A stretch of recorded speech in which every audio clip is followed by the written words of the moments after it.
guys, a while back I learned in a story that there was demolition in Kaduna.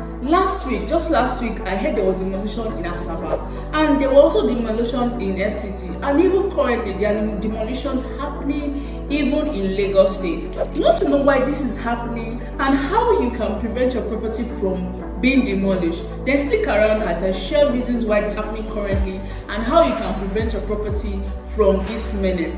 I've come to realize that this experience is not just a traumatizing experience, but it has been a result of losing several millions of naira. What are the reasons for this? I'm going to be sharing some things where the government demolished property, maybe as a result of the property being unsafe for people to live in, or environmental reasons, building along drainages, or several other reasons why property can be demolished. And I'll also be sharing how you can prevent yourself from being a victim of this demolition.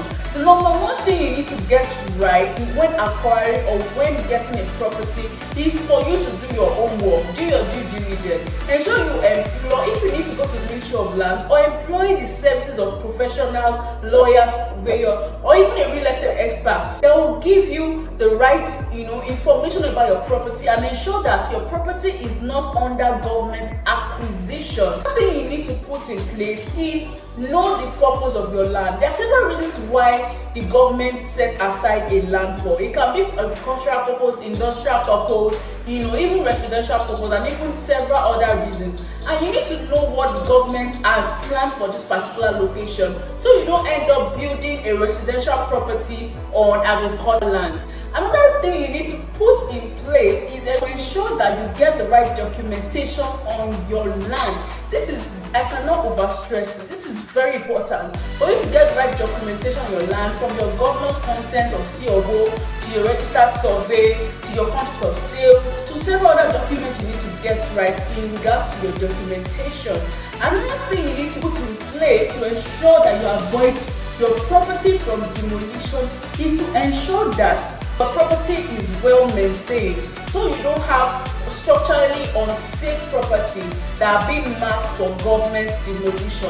Another thing you need to put in place to ensure that your property is safe is for you to also use the right material. Ensure you're using quality material to avoid your property collapsing or liable to demolition.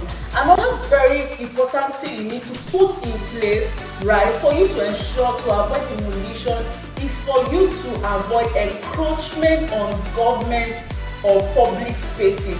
Ensuring that you put the necessary setback on your property, and you are also abiding by the building permits and approvals. You are abiding by the building laws and regulations.